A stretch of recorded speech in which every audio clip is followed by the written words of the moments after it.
In 1945, the German army wasn't marching to victory. It was limping toward oblivion. The world's once most feared war machine had become a desperate collection of boys, old men, and broken dreams. By early 1945, the mighty Wehrmacht was finished. Even if Hitler refused to believe it. This is us, back in that day, where we dive into the moments that shaped history, one chaotic year at a time. The Allies were closing in from the west. They had crossed the Rhine. The Soviets were storming from the east, towards Berlin, and Germany itself looked like a bombed-out chessboard where every move led to checkmate. For the German soldier, the war was lost. Logistics had completely broken down. Fuel? Almost gone. Tanks running on fumes. Soldiers?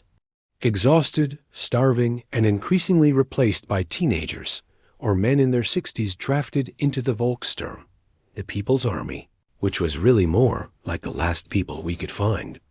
On the Eastern Front, the Red Army launched Operation Vistula Oder, smashing through Poland and reaching the Oder River in weeks.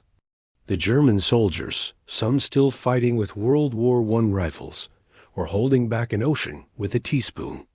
The brutality was unimaginable. Entire divisions vanished overnight. Towns changed hands 3 times in a single day. Many German troops weren't fighting for Hitler anymore. They were fighting to reach the West, to surrender to the Americans before the Soviets found them.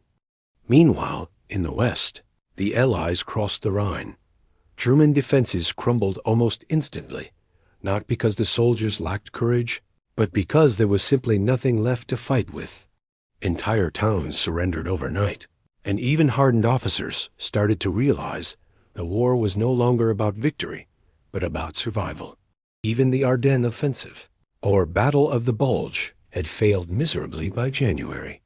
It was Germany's last real punch, and it hit like a wet noodle. Hitler still issued orders from his bunker, as if he had armies that actually existed. Whole divisions were on paper only, and commanders were making up fake reports just to stay alive another day. By April, Berlin was surrounded. Hitler blamed everyone but himself, the generals, the weather, even the German people. In his bunker, he held meetings with imaginary armies and planned counterattacks that never happened. The Wehrmacht, now a shadow of itself, still fought with incredible stubbornness, partly from fear, partly from loyalty, but mostly because surrendering could be a death sentence either way. On April 30th, 1945, Hitler killed himself. A week later, May 8th, Germany surrendered unconditionally.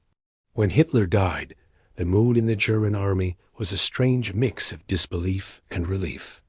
Some soldiers felt the air go out of the war, like the madness had finally ended, while others just stared at each other, wondering if they were supposed to keep fighting a war that no longer had a purpose. The German army that had once marched across Europe ended the war in total ruin. Millions were dead, cities were dust, and the myth of invincibility was gone forever. And yet, in that chaos, you still find moments of humanity. Soldiers helping civilians, enemies sharing cigarettes, people realizing the madness was finally over.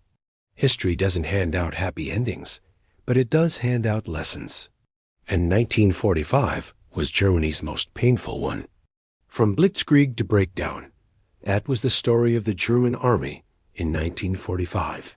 A reminder that even the biggest machines fall apart when reality finally catches up. The final act played out in the rubble of Berlin. It was a brutal, street-by-street battle fought by a ghost army. When the city fell, it signaled the unconditional surrender and the complete dissolution of the German military machine, leaving behind a continent in ruins and a nation facing a dark reckoning. Thanks for watching, and don't forget to follow us for more.